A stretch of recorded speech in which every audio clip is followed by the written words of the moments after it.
Die folgenden 6 Fehler höre ich immer wieder und es ist vollkommen egal, ob die Person im Ausland gelebt hat oder schon jahrelang Englisch gelernt hat oder aber, sagen wir mal, in der Schule richtig gut war. Es gibt bestimmte Fehler, die höre ich immer wieder und die werden immer wieder gemacht. Ich habe versucht zu analysieren, warum das so ist und I will tell you in the clip. Let's start with mistake number 1. Information. Im Englischen ist dieses Wort immer ein Einzahlwort. I need some information. Ich brauche etwas Informationen. Aber im Deutschen kann ich auch sagen, ich brauche Informationen. Und im Englischen heißt der Satz immer noch I need some information.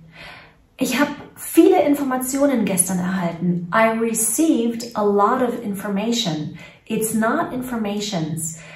Ich weiß, natürlich übersetzen noch ganz viele Außendeutschen ins Englische. Das ist normal, das passiert. Und in dem Moment, wo ich das mache, denke ich natürlich Informationen und daraus resultiert dann Informations. Aber dieses Wort existiert gar nicht im Englischen. Also wir benutzen es einfach nicht. We always use the word information. And since we're talking about the word information that never has an S, I want to give you a word that always has an S, and that is the word headquarters. Headquarters, in English, it's always plural. Our headquarters are in New York. Ich weiß, im Deutschen sagen wir, unser Headquarter ist zum Beispiel in Köln. But the minute you translate it into English and you say our headquarter is, it's wrong. It should be our headquarters are. You will hear our headquarters is, you will hear this too, but headquarters is a plural word, so technically you should be saying headquarters are in Cologne. Less bedeutet weniger.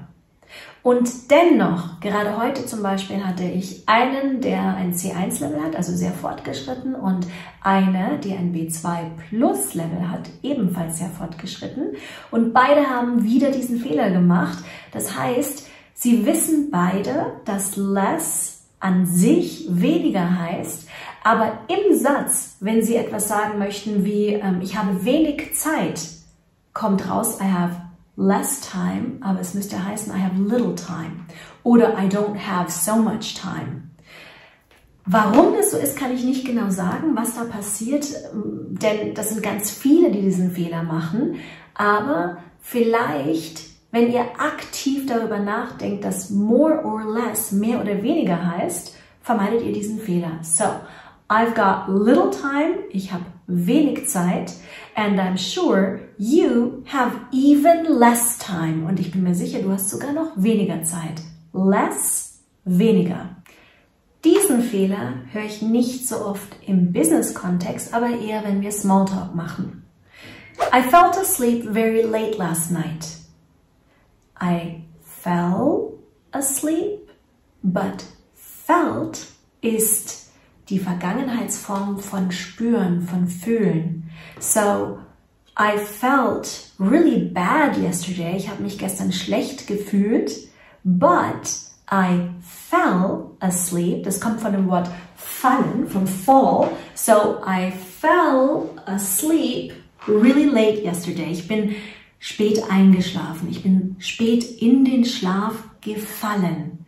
Also kein T in der Vergangenheit. There's no I felt. It's I fell asleep. Now, one of my favorites, the mix-up between remember and remind. Beides heißt im Deutschen erinnern.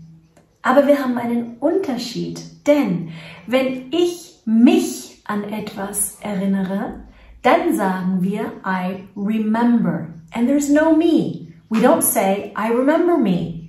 Das heißt also einfach nur I remember. Aber wenn ich möchte, dass du mich an etwas erinnerst, auch das Wort erinnern, dann sage ich remind me. Remind kommt also von außen, während remember von mir selbst kommt. Das ist so wie das Wort Memo. I need a memo to remember what to do. But remind me to call my mother because it's her birthday next week. Meet. treffen. Im Deutschen sagen wir sich treffen. Wir können uns morgen treffen. Wir treffen uns nächste Woche. But in English, we simply say we can meet next week. Or we say see you next week. Ja, wir sagen tatsächlich auch im Business-Kontext see you next week. Or when can we meet? Wann können wir uns treffen? Where shall we meet? Wo sollen wir uns treffen? Das heißt also, im Deutschen ist das Wort treffen reflexiv. Wenn wir sagen sich treffen, dann nennen wir das reflexiv. Aber im Englischen ist das Wort treffen überhaupt nicht reflexiv. Da gehört kein us rein. Passiert wieder, weil wir automatisch aus dem Deutschen übersetzen. Aber wenn wir ganz oft diesen Satz immer wieder benutzen, bewusst in den Mund nehmen, we can meet, see you next week, what time shall we meet? Dann wird es irgendwann mal sacken und definitiv ohne us rüberkommen. So, when can we meet? Now, before I get to number 6, I would like to tell you that I will also be creating a clip with 5 or 6 typical grammar mistakes Germans make. And there will be another one on typical mistakes that people make with prepositions. So don't forget to follow us so you won't miss it. But now, number 6 on my top list is 1.5 years. It's with an S. In German, we say ein Jahr, and we say 2 Jahre. And we also say 1,5 Jahre, because 1.5 is obviously more than 1. And it's exactly the same thing in English. It's 1 year, but 2 years and 1.5 years. Yet, I constantly hear people saying 1.5 year. I have been here for 1.5 year. Where's the S? The S is missing. So don't forget to put that S when you're speaking of 1.5 weeks or 1.5 years or 1.5 decades. It doesn't matter. 1.5 is more than 1, and that automatically makes it plural. That was it for today. I hope to see you joining our next clips, and don't forget to subscribe to our channel. See you around.